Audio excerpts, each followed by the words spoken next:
speaking of U.S. lawmakers, they now want to build a cybersecurity army. The House passed a bill to recruit more cyber warriors and to start a new agency to deal with the growing alarm over the United States' vulnerability online. But it sparked concern that this may infringe on people's privacy. Radio host Alex Jones joins us live from Texas. He's one of these people who's concerned this will do more harm than good. Mr. Jones, thanks for joining us. Why are you concerned about this? Well, I'm concerned because almost a year ago, Obama's new head of cybersecurity resigned. This is in the Washington Post, saying the Pentagon is taking the internet over.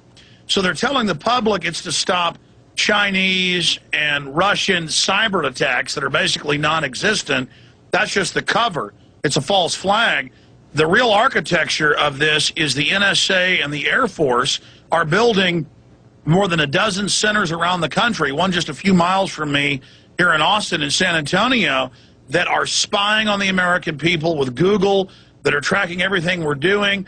The United Nations, that's controlled by the big central banks that run our nation, have called for a net ID or internet ID more draconian than Chinese net censorship. Australia, Italy have passed draconian internet laws that are more oppressive than even China. So what's happening is, and Cass Sunstein, the White House regulations czar, has written 2 white papers saying this, the system is discredited. The mainstream TV in our country, the mainstream newspapers are literally going bankrupt because no one believes them anymore about greenhouse gas,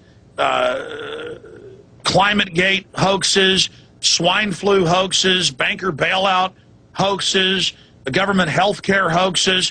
The people are awake, and so Northcom and Homeland Security are mirroring what's happening in England, Australia, and Italy, and coming in with net surveillance and an attempt to set up Internet 2 to restrict free speech. Time magazine is calling for restricting free speech right now. So the unthinkable is happening. The so-called Western democracies are falling into Hitlerian or almost Lenin-esque censorship and tyranny. It's really happening, but the genie is out of the bottle. The train has already left the station. The people are aware of the New World Order's criminal activities, their hoaxes, and it's not going to work. So cybersecurity, according to the former head of it, who valiantly resigned, is a Orwellian police state takeover of the internet, because the people are communicating with each other and exposing the corruption and saying no to the fraud.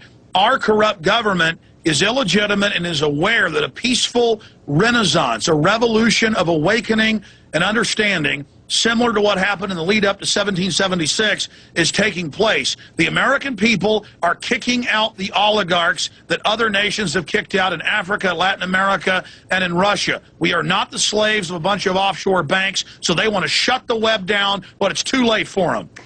Okay, but Mr. Jones, with respect, I mean, cybersecurity is clearly an issue. Identity theft is on the rise. It's huge. I mean, look what happened in Brazil, where the whole electric grid was shut down via the internet. The United States would be irresponsible to not be looking more into fighting cybersecurity or protecting cybersecurity, right?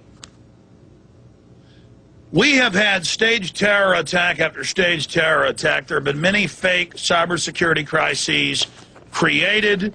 And bottom line, we have the former head of cybersecurity last year saying it's a takeover of the internet. We have the White House saying they may shut down the internet during emergencies. This is a pretext. This has nothing to do with true cybersecurity. This is censorship. This is control in the White House's own internal documents. So they use the excuse of outside threats as a way to come in and try to shut down the internet that our country created. And so, no, I don't agree with these fake, made-up crises. It's a complete fraud. Cybersecurity legislation, in the legislation, is a takeover of the internet by Homeland Security and the Pentagon. That is the basic facts. As Benjamin Franklin said, those that give up liberty or security deserve and get neither. And so this is crisis creation over and over again to take control of our society. Well, Mr. Jones, thanks so much.